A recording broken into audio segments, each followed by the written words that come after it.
Ladies and gentlemen, please welcome the Lieutenant Governor of the state of South Carolina, Mr. Henry McMaster. All right, let's hear it.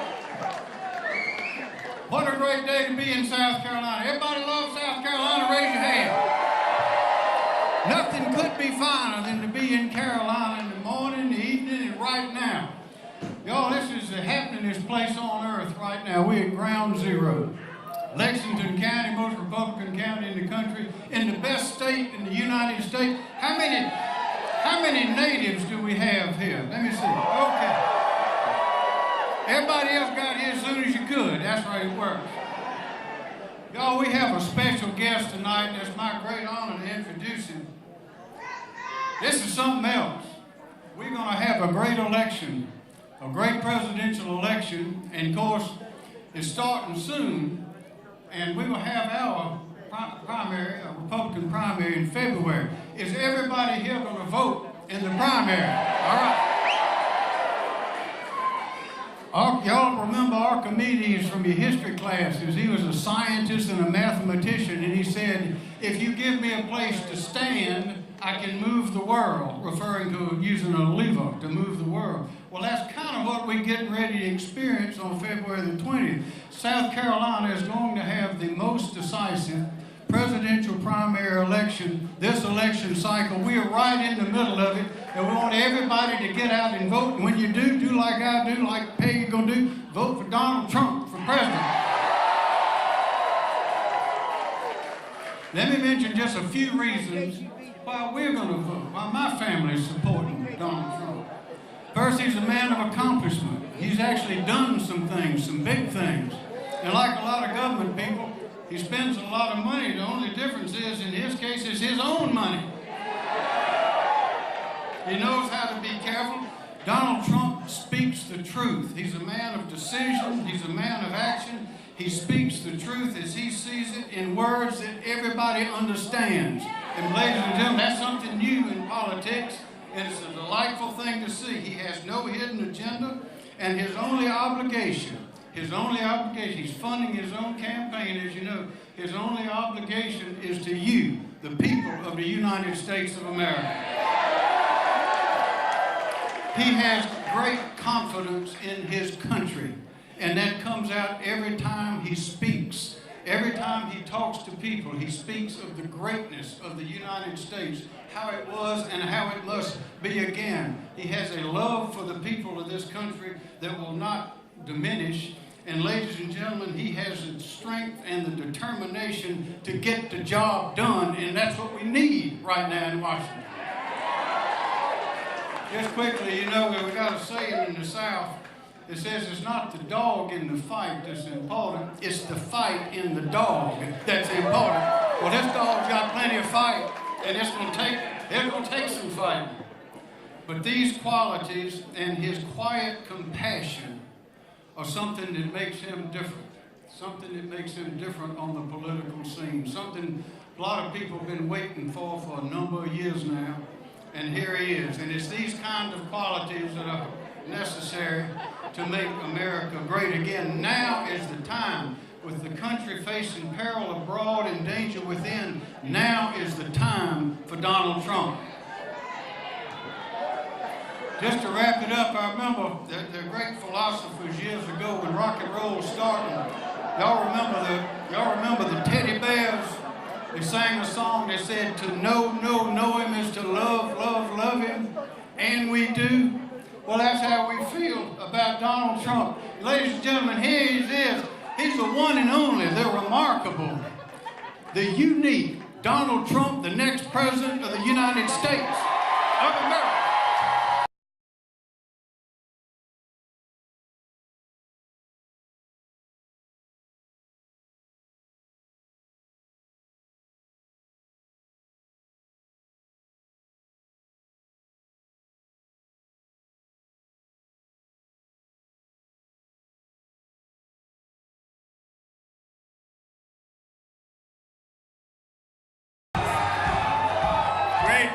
Great book. Well, I want to thank you. You have thousands of people outside. It's crazy. It's crazy. it's been like this no matter where we go. It's packed, and they're going to have, I guess they have 4,000 people outside that are not coming in. We could have maybe gotten a bigger barn. As they said, wear a hat. They said to me, wear a hat tonight because we're in a barn. But it's a pretty nice barn. It's a friendly barn, that's for sure, right? So I just want to thank everybody. I'll tell you what, South Carolina has been with me from the beginning. Whenever I needed, see, I love those polls. You know, those are polls. I love them. But whenever I needed a little solace, when I thought maybe some of the polls weren't looking so good, we come over here. South Carolina was always like a big, big margin. We're just killing everybody. It's like amazing people. You're amazing people, and it's an amazing state. I want to thank Henry, and I want to thank Peg, and I want to thank Henry Jr., because that is a great family. And to have your endorsement is so respected, and I really appreciate it, Henry. Really appreciate it. Peg, thank you very much. Really appreciate it. So nice. Well, we're going to get it done. You know, I sometimes start off, but we have to start off a little differently. You know why? It's getting to be crunch time. We've got to do it. We're led by people that don't know what they're doing. We have no idea. It's embarrassing. Isn't it like embarrassing all the time? You know, I say we don't win anymore. We don't win. We never win. When was the last time we had a win? We don't win anymore, ever. Ever. Even remember our sailors 2 weeks ago. So what did we do wrong? We did nothing. We did nothing. So they go a little off course. Probably shouldn't have been there, but who cares, right?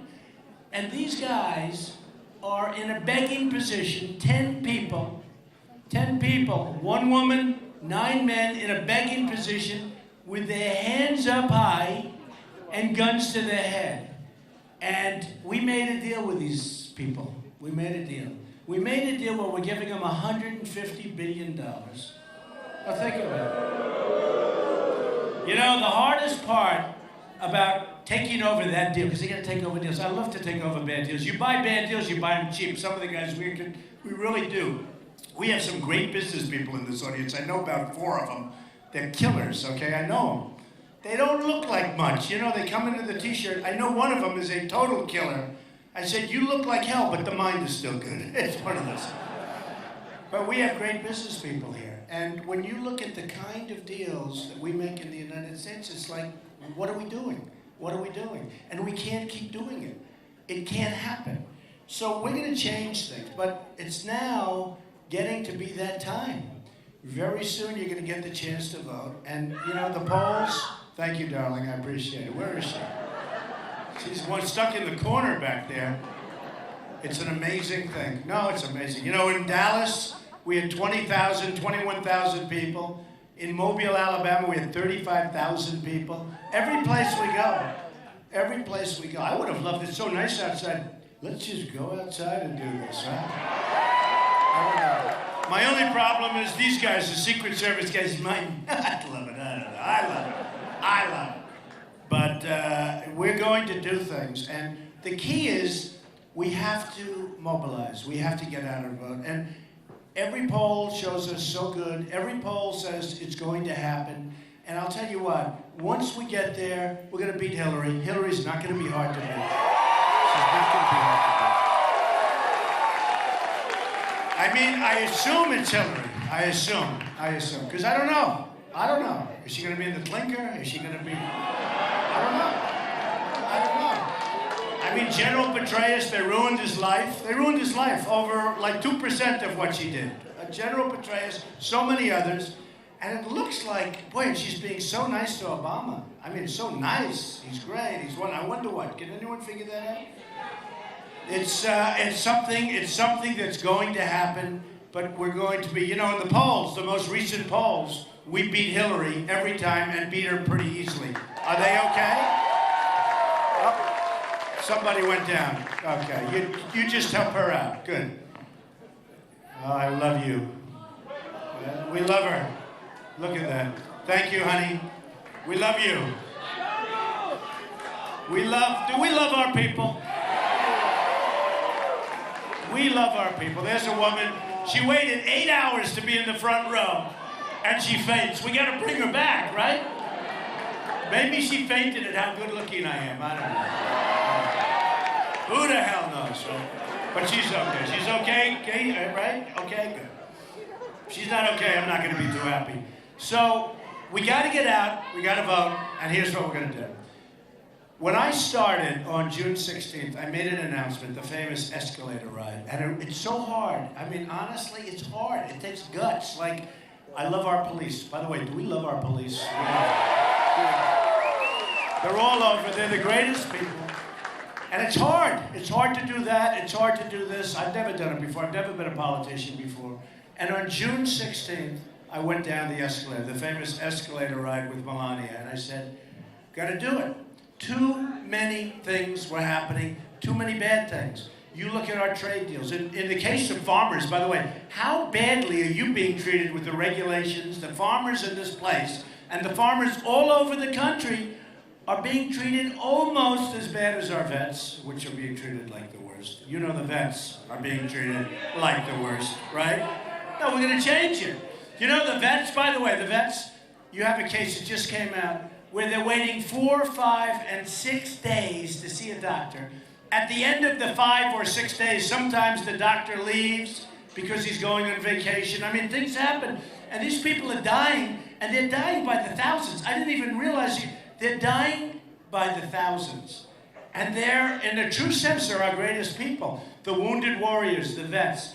Everybody say, we have illegal immigrants that are taken care of better than our vets. It's not gonna happen. It's not gonna happen. It's not gonna happen.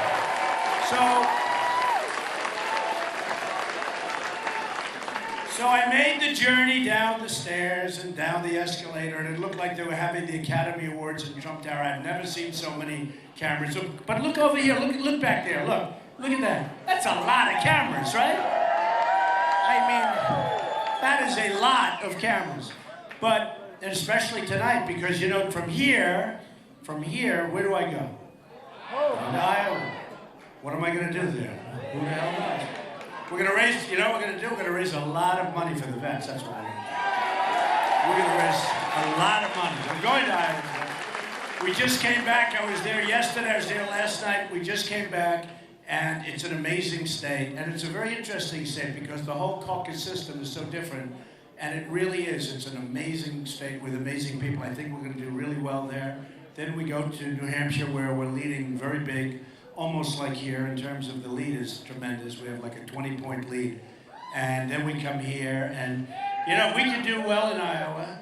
I really think we can run the table. Now, if we can't, I think we're going to win New Hampshire. But I think we're going to run the table if we can win Iowa, and we're doing great with the evangelicals, with everybody, with the Tea Party. And I think it's going to be something. I think it's going to be a great experience because what we have going, and it's really important, it's a movement. It's not like a normal situation. We're on the cover, and I say we because it's we. I'm like a messenger. It doesn't mean anything. It's we. We are on the cover of Time magazine. And if you read that story, it's the most incredible story about what's happened. And they used to call it the silent majority. Now they're calling it the noisy majority. We're fed up. We're fed up. We're just fed up with what's going on. Oh, look, let me see that magazine. Let me see. Bring that up here. Bring that. I love this magazine. I never liked Time magazine much until they started writing good about me, right? Right? No, you got to get, this story is so incredible because, look, it's me speaking to lots of people, thousands of people, and everybody's in love with our country. They're so disappointed. Thank you, baby. So we're going to start doing things, and lots of things have happened. Lots of things have happened. And now I have competition. We started off with 17 people, right? Am I allowed to talk about the competition? Nobody cares, right? I can say bad things. First of all, Hillary, gonna be easy. Bernie, oh, poor Bernie. Oh, my God. Oh, that's like a dream. That's a dream. That's a dream. Well, I don't know who's gonna happen. And maybe it's Biden. You know, they're talking about Biden coming back. Who cares? It doesn't matter. Doesn't matter. But we have competition. We have people that were born in Canada. We have guys like Rand Paul that can't, he's a United States Senator, he can't even get on the stage. He goes, I should be on the stage, I should be. We have all these people. Jeb, who spent over $100,000 Think of it, over $100 million, and he's nowhere. He's nowhere. And he spends a lot on me. The only reason I mention his name, it's so much, tens of millions of dollars. Every time I turn, there's an ad about me. And then I go up in the poll. There's something wrong with these ads because I keep going up in the poll. No, he spends, think of it. He spends $100 million. He's got $128 million that he raised. You know who's putting it up? Donors, lobbyists, special interests. And they go to Jeb, and they go to Hillary, and they go to all of them. They go to Ted Cruz. He's got a lot of oil money put up. And the banks, you know, the loans and all that stuff, right? The loans, the birthplace. There's a whole mess there. There's a big mess going on with Ted. I mean, and his polls are sinking. He's sinking like a rocket. He's nervous as hell. I watched him tonight. But he's hitting me because he thinks that maybe I was not treated fairly. You know that, right? Does everyone agree with that? And you know, in life, because when I fight for you, I'm fighting the same way. You have to be treated fairly. That's why, if we would have walked away from the Iran deal, as an example, where they said, we want this, we want that, if we would have walked away, for instance, our prisoners should have been back here 3 or 4 years ago when they were first made prisoners. Not this stuff. This is baby stuff. And we should have walked in and said, we want our prisoners before we can start, right? Call them hostages. But we want our prisoners before we start. And if you don't give them, we're not doing it. They're going to say no, and we walk out, we leave, right? You just leave. That's what you do, you leave. And then you double up the sanctions, and they'll call up within 48 hours, and they'll say, we will absolutely, we'd love to give you your prisoners. And they'll give them. And then you go back in the second time, and you say, listen, you know that $150 billion, we have a problem. We owe $19 trillion, we don't have any money. Because it's nice to be, my father always used to say, take the lumps out. Rather than saying, no, you can't have it. You know, a stupid person goes, no, you cannot have it. You don't have to just say, hey, we don't have any money, it's no good. We have no money, we can't give you $150 billion. Can you believe $150 billion? You see where they're spending all the money? In Europe. They're spending it, they're giving it to Russia, but they're going all over Europe. They ordered 114 planes, Airbus planes, made in Europe. Not Boeings, not Boeings. And did you see Kerry the other night? Our great secretary, right? Secretary of State. He said, no. Well, we would expect some money to be spent, some of the money to be spent on terror. Everyone said, what? Did he just say? In other words, they expected. We haven't seen it yet, but it'll happen probably. Can you believe this? Here we are, we gave him $150 billion. Did anybody see that? Where he was talking about the money. They expect some of that money will go to terror. And I said to myself, what are we doing? Why are we doing it? And what the hell are we doing? We need great people in our country. We have the greatest negotiators in the world. We have the greatest business people in the world. We have to get with it, folks, or we're not going to have a country left. We're not going to have a country left. So, I've been saying about the Iran deal. I love talking about the Iran deal because it's impossible to believe. First of all, it's so simple to understand. They have a 24-day period. So if we think they're building nukes in a certain place, 24 days. What people don't tell you is they have a lot of time before the 24 days kicks in. Think of it, 24 days. Why can't you go in and say, let me take a look, right? Why do you need 24 days?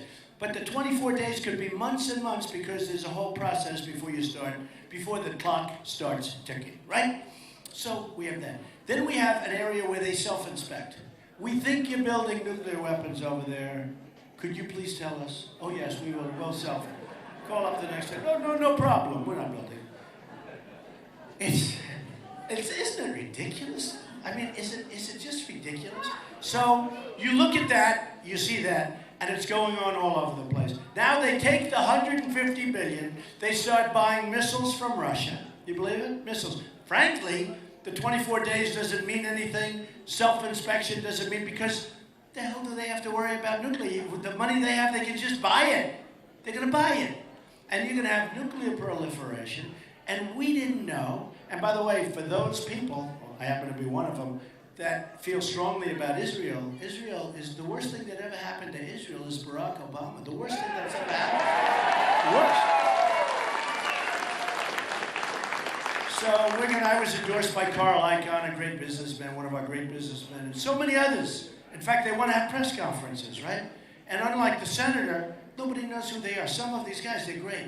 They're brutal, brutal people. You would never want to go there. I'm looking at this young, beautiful young woman. You wouldn't want to have dinner with any of these people, believe me. Is that your father? Huh? You don't want your, believe me. These are not nice people. Who cares? They're great negotiators. We have the greatest negotiators in the world. We have the greatest business people in the world. We're going to use them now. We're going to use them when we have deals with Japan and when we have deals with China. So China, we lose $500 billion a year in trade deficits. $500 billion. How can you do this? By the way, this has been going on forever. It goes on forever. What China, and I love China, they treat me great, I make great deals with them, I do sell them apartments all the time, I have banks that are in my building. The biggest bank in the world is in one of my buildings, pays me a lot of rent. They love the building. I can't believe they want to say it's got my name on it. I love to put my name on things, I have to tell you. But they came in, I just extended their lease, and I'm rough on China. You know, I respect China. I'm not angry at China, I'm angry at our people. Because I wish our people would negotiate the same way. Why should this be? But they come in the other day, the leases has to be extended. So they want to extend, they only want to be in my building. I said, are you sure? You know, I can't even believe it, because who speaks tougher about China? Look, China, and they know it, they understand it. And they understand it's the truth, so therefore they don't mind. China, it's the greatest theft in the history of the world, what they've done to our country. It's true. They've taken our money, they've taken our jobs, they've taken our base, they've taken everything. They've taken so much. And again, it's our fault. It's not their fault. They can get away with it. They talk about free trade. All these guys say, well, Mr. Trump, you're not a free trader. I said, no, you don't understand something. When China puts it in here for nothing, and when I have friends that cannot sell their product in China, because number one, they charge them so much tax, it's impossible to believe. They call it a tariff. But they charge so much tax, impossible to believe. When they do that, folks, it's not fair. It's not fair. We're being ripped off at every single level of government, and that's why we owe $19 trillion. And then we make a budget like we did 2 weeks ago. It's going to add another $2 trillion, right? You see that. She's waving. She's agreeing with me. She's like really young, and she even agrees. But we can't do this. So we're going to be at $21 trillion. We're going to make this country so strong, so great. Let's start talking about a couple of areas. We are going to create a border. So powerful.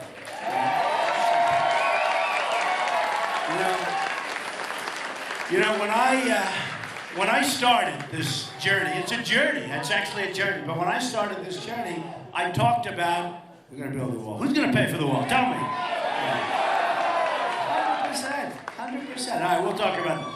But when I started, you know, I gave a speech and I talked about illegal immigration. It was like the world fell in. Nobody was talking about illegal immigration. And then 2 or 3 weeks later, everybody came back. Everybody was sort of coming toward me. They were saying, you know, maybe he's right. Then you had the killing of Kate in San Francisco by an illegal immigrant who came in 5 times, shot her in the back. Beautiful Kate, great Kate. And Jamil in Los Angeles, and so many others. The female, the woman, the person, this wonderful woman, she was a veteran, raped, sodomized, and killed in Los Angeles about 3 months ago by an illegal immigrant, and should have been here, should have never been allowed to be here. So what we're going to do is we're going to have tremendous borders, and we're going to build a wall. It's going to be a real wall. It's going to be a beautiful wall. It's going to be big, strong. Nobody's coming through the wall. The only way they're coming through is if they come through legally, okay? It's the only way. It's the only way. Or we're just not going to have a country. We're just not going to have a country. So I gave the speech, and I talked about illegal immigration. I talked about Mexico. I talked about a lot of things that turned out to be all true. And all of a sudden, everyone was saying, oh, this is brutal. He's gonna fade very fast. Well, you know, up. Remember when the numbers started coming in? I started at 3. I wasn't too happy. I started at 3, then went to 6, then went to 12, then it started just like, it was like a rocket ship. Yesterday we had a poll, 42. Can you imagine? 42. Actually, I hate to say, there's one state that is beating you, Florida. 48 in Florida. 48 to 11 to 12 and to 9. I mean, We're at 48 in Florida, which is a very, very important state for us. I mean, really, really important. So all of a sudden, though, these poll numbers start coming in. Then CNN, with all those cameras back there, CNN does a poll, and they say, who's best on ISIS? Trump. By a lot. I don't mean by like even 48. I mean like more. Who's best on security? Who's best on the economy? Trump. I will be the greatest jobs president that God ever created. I mean, it's true. We need jobs. No, I mean, when I look at some of these, thank you, darling. Oh, we're going to take care of women. Do we love women, right? See, here I can say, we respect women, we cherish women, we love women, and thank you, okay? Thank you. Thank you very much. I like this woman, she's fantastic. It's called Spirit. But we are going, and we are going to take care of women. We are going, you know, when you look at women's health issues, I saw where Jeb Bush was asked about it, and he said, no, we don't want to put money into that. I want to put money into that. We're going to put, there's women's health issues that some people don't want to fund. You know that. And we're going to take care of everybody. We're going to take care of everybody. But I'm doing well with women for a lot of reasons, but one thing is they want security in the country. And everybody feels that I will give us the best security in the country, and I will. And we are going to build our military so big and so strong and so powerful, right? There's nobody is going to be taking advantage of us. And you know, it's funny. So with Iraq, everyone said, like, I don't remember when we had Hillary. She said, I don't like his tone. They're chopping off heads in the Middle East, and she's worried about my tone. I don't like his tone. It's not nice. Okay, it's not nice. And Jeb said the same thing, and they said it the same day. Jeb Bush didn't like my tone. Here's a guy wastes $100 million, right? And he doesn't like my tone. It's just crazy. By the way, speaking of Jeb, he's in favor of Common Core, which is the worst thing he can be. And he's very, very, very, think of this, weak on the border. Remember, people come in as an act of love. You can't have that. Whether he's a nice person or not, we don't need, do we care if a person's nice? Today, we don't need nice. We're tired of the nice ones, right? We've had plenty of nice, we've had plenty of nice, but I was thinking about it. So you have a guy like him who spent over $100 million on a failed campaign, right? Over $100 million. He's here, right? And his money is here. He spent this money. Me, my campaign, I'm #1 by a lot, and I haven't spent any money. I feel guilty. I spent a little money, but very little. Relatively, like almost nothing. Now I'm going to start, right? Why am I going to start? Because I feel guilty, right? And because I don't want to take any chances. I don't want to be cute. So I'm going to start. I'm $38 million under budget. I was going to have $38 million spent. Actually, like $44 million spent right up to this point. I spent like nothing. And it's almost like, how can you? So you go on television. Like tonight I did O'Reilly, Bill O'Reilly. Good guy, right? In fact, when you go home, you'll see the second Bill O'Reilly, the one that comes on, whatever the hell time, like at 11 o'clock. But he's a good guy. It was a tough interview, I have to tell you. It was an interesting interview, but you'll see it when you go home. But when you think, so you have somebody who spends money and he's here. Think about this, our education. We have the Common Core, it's not working. We spend more than any country in the world on education. Any country in the world, by far. It's not even close. It's like we're here and the second country is off the charts. Your best countries are Norway, Sweden, China, in terms of education, right? They're #1, 2, 3. We're number 28. So we spend the most, and we have like one of the worst results. We have third world countries that do better than us, third world countries. Wouldn't it be nice if it was like my campaign, where we spend the least and we have the best? Isn't that, wouldn't it be nice? We can do that. That's what we have to do. All right. So I'm running against these people, and you know, again, some are very nice people. I refuse to say bad about some of them. I just refuse. I can't do it. Yeah, okay, sir. By the way, we got the endorsement of Sarah Palin. You saw that? Right? Right? Do we love Falwell? Do we love Jerry? We love Falwell.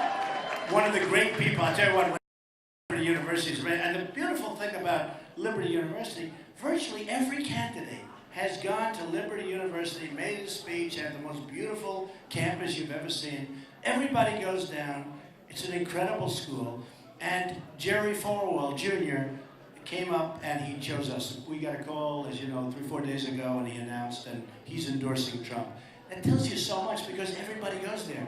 Everybody wants to go there. Everybody does go there. It tells you so much. Sarah Palin tells you so much. We got an endorsement from Sheriff Joe. Does everybody know? How tough is, I mean, this is a man.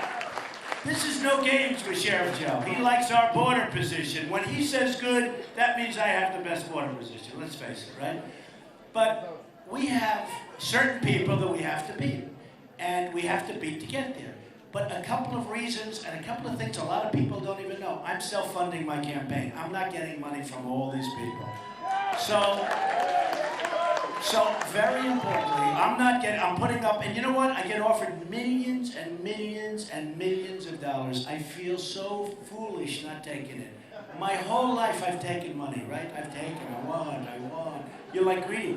I want more. Now I do, but I want it for the United States. We're going to take in money. We're going to take in money. We're going to take it in. We're going to take it in. We're going to bring it in. But I have these candidates, and they say all sorts of things, and a bunch of it's right. Some of it's right. I mean, frankly, some of it's right. One of them, Ted Cruz, is talking about eminent domain. Donald Trump is in favor of eminent domain. And Ted is a good debater, but he's not a good speaker. Do you know what I mean? When you talk to him, it's like you're in a debate. Hello, Donald, how are you? Whoa. No, he's a good debater. I like him. Although, who the hell won the last debate? Did Trump win it? Actually, can you believe we've already had 6 debates? Can you believe how...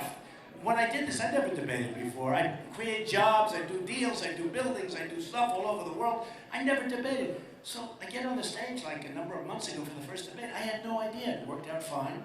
I got a very unfair question from somebody, but we don't even talk about that. We don't talk about that. I refuse to talk about that. But every single poll, you know, they have dating, they have everything. They have polls for everything. But they have these debating polls. And every single, I think just about at least, I have to say just about, because if it's like 1 out of 60, I'll have a headline tomorrow, Donald Trump exaggerated.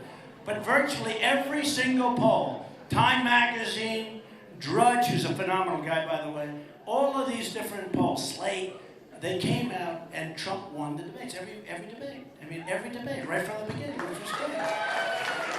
And then the last debate, when they talked about New York values and New York City values, and it was a terrible thing, frankly, because I was there, and I saw what people went through, and I saw the death, and I saw the destruction. And I'll tell you what, everybody loved New York. New Yorkers are actually very good people. And they have a lot of energy. They have a lot of energy, high energy, as opposed to general. Thank you, man. They have high energy. But, so we went in and we have the debates, but they talked about eminent domain. That Donald Trump loves eminent domain. I don't love anything. I mean, eminent domain, here's the story. They take your property because they have to build a highway. They take a piece of it. They might take a corner of it, they might take more of it, they might take less of it. But eminent domain is a taking. Now, when they take your property, they pay you a fortune, if you're smart. Because they pay you fair market value for your property. But if you didn't have eminent domain, and did you see these characters, these stupid 22 people, they wrote these things from this dying magazine, it's called the National Review. The thing is dead as a doornail. No, it's dead. They said, we are conservatives. And somebody said, Donald Trump is not a true conservative. I'm trying to say, what's wrong with these people? They're so out of it. So they talk about eminent domain. So, without eminent domain, you don't have roadways, you don't have railroads, you don't have hospitals, you don't have schools, you don't have anything. So they say, he loves eminent domain. I don't love it. You need it. You gotta build a road, you gotta build a highway, you gotta build a railroad. Excuse me. All these people like the Keystone Pipeline, right? They all like the Keystone Pipeline. You wouldn't get 10 feet of the Keystone Pipeline without eminent domain, and yet they take ads. Donald Trump likes eminent domain. And this is what I go through. Then we have, and I said to Ted, you have a problem. Ted Cruz was born in a place called Canada. Has anyone ever heard of Canada? Right? He was born in Canada. It's a big problem. Lawrence Tribe, a great constitutional lawyer from Harvard, said it's a problem. It's, unsettled law. I called it unsettled law, meaning there's a big doubt. So you have many lawyers coming up saying it's unsettled law, meaning who knows? Now, the Democrats have already started a suit, but they're going to start a major suit if he ever got the nomination. So how can a guy run for office when he's got this cloud over his head? On real estate they call it, you know what it is, it's called cloud on title, right? He's got a cloud. It's a cloud on title. He's got a cloud on title. It's called, he was born in Canada. He was a citizen of Canada until 15 months ago. Now he said he didn't know that. He didn't know.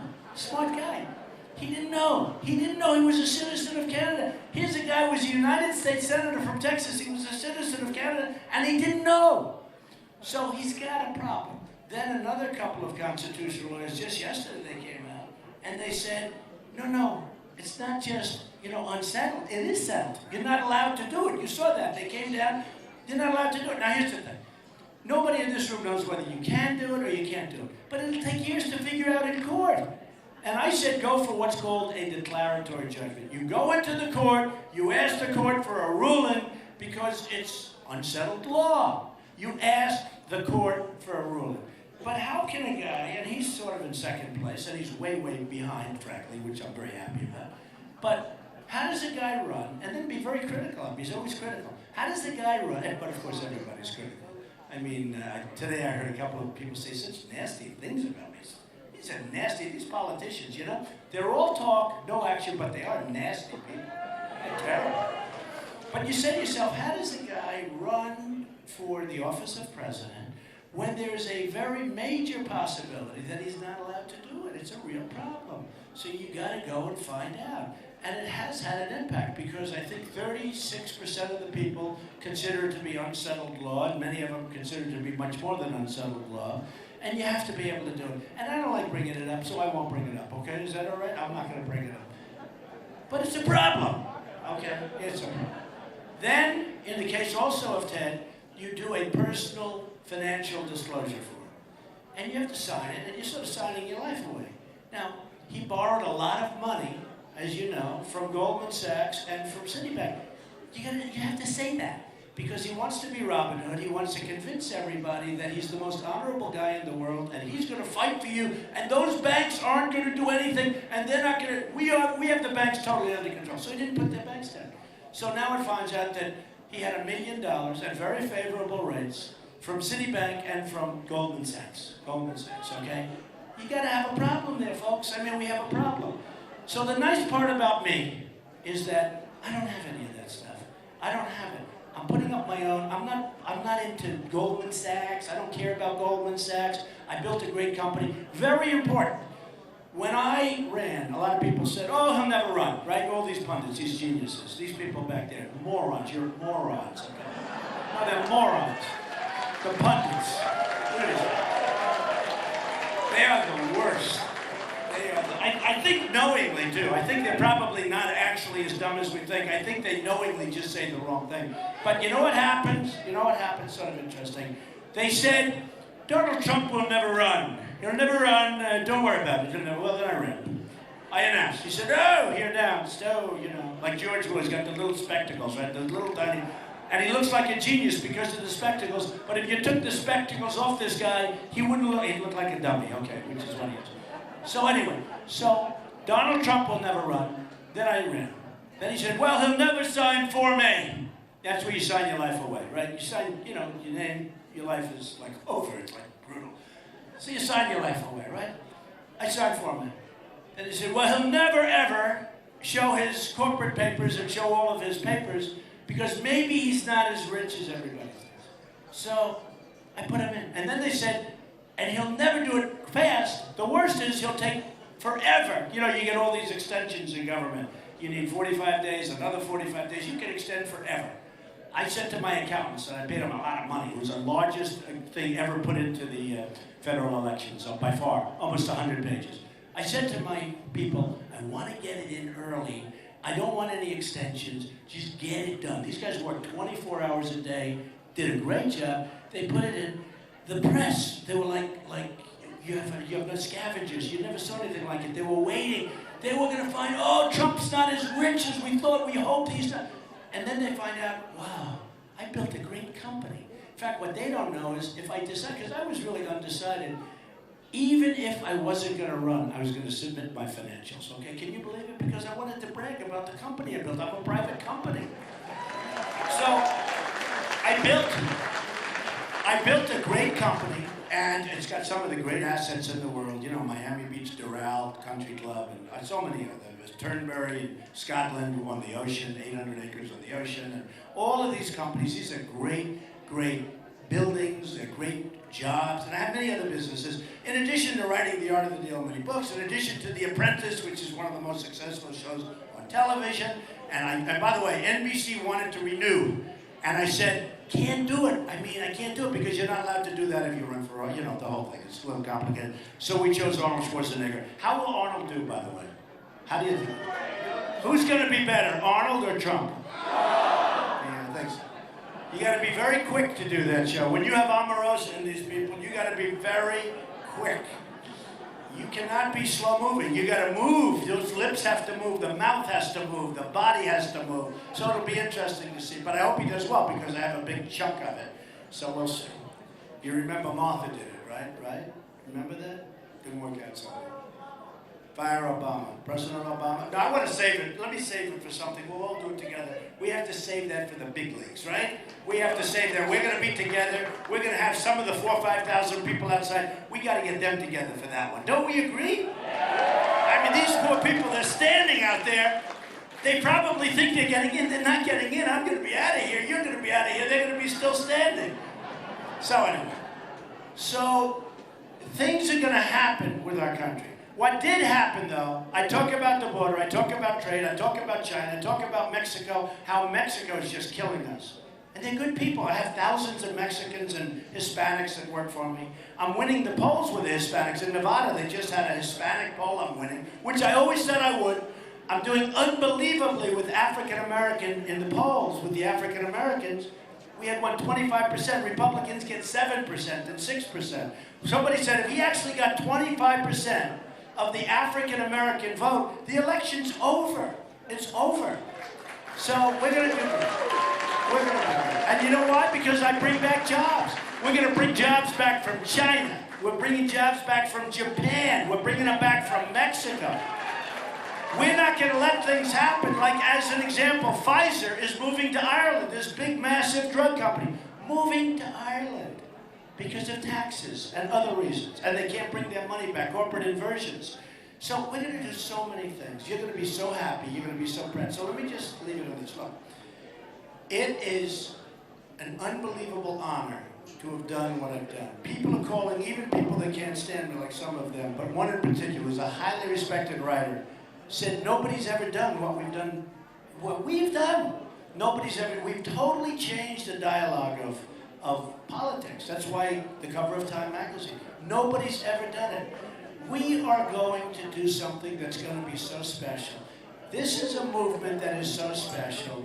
We are going to win in so many different aspects. We don't win now. We don't win anymore. We're going to start winning so much. We're going to win on trade. We're going to win with the military. I mean, can you imagine we have a military that can't beat ISIS, okay? Now, ISIS, they say, are 30,000 people. Can you imagine General Douglas MacArthur saying, well, we can't do it? And I see these people. They're on talk shows, the military people, saying how tough ISIS is. General George Patton. I mean, he would get them before he got over to the talk show, but he doesn't do talk shows, okay? We will have our military grade. We're going to take care of our vets so well. We're going to take care of, we have to take care of our vets. We have to take care of our vets. We're going to repeal and replace Obamacare, which is a total disaster. It's a disaster. We're repealing and replacing Obamacare. You know, I don't know if you see, I mean, I know you see, otherwise you wouldn't have just gone crazy like that. Your premiums have gone up 25, 35, 45%. Your deductibles are worse than your premiums. You never get to use it. You have to die to use it. the Obamacare is a disaster. It's going to die of its own weight because at 17, unless the Republicans give them more money and keep extending, the Republicans are making it possible. You know, look, we know where the Democrats are coming from, okay? We understand that. The problem we have is these Republicans that we send to Congress, and they're hardline. We're going to stop Obamacare. We're going to fight ICE. They're all these hard. Then all of a sudden they get to Washington. They look at the angels on the ceiling. They look at the beautiful columns. They look at the beautiful marble floors, and they just keep raising their hand. What happened to them? That's not going to happen to me. It's not going to happen to me. Not going to happen. So I leave you with this. Very soon, it's going to be happening. You know, on February 1st, we start off. You know who we start with, right? Iowa. Unbelievable people, unbelievable place. I think we're going to do great there. We start with Iowa. We go over to New Hampshire, and then guess where we are? We're here. And for that period of a week and a half, I'm going to be here so much. You're going to be so sick of me. I'm going to be here. We don't want to take it. You're going to say, get the hell out of here, Trump. We can't stand it. But let me just tell you something. We're going to win, and then we're going to beat Hillary or whoever the hell they put in front of us. We're going to beat them. Because nobody's got this going. And folks, I started off by saying we don't win anymore. We are going to start winning. We're going to win with the military, right? We're going to win at the borders. We're going to win with trade. We're going to win with health care, and Obamacare is going to be gone, but we're going to win with health care. We're going to win so much. You're going to be so proud of your president. You're going to be so proud of your country. I love the people of South Carolina. From day one, I've loved them. We will be back a lot. Take care of yourselves. Make sure you vote. You've got to vote. We love you. We love you. Thank you. Make sure you vote.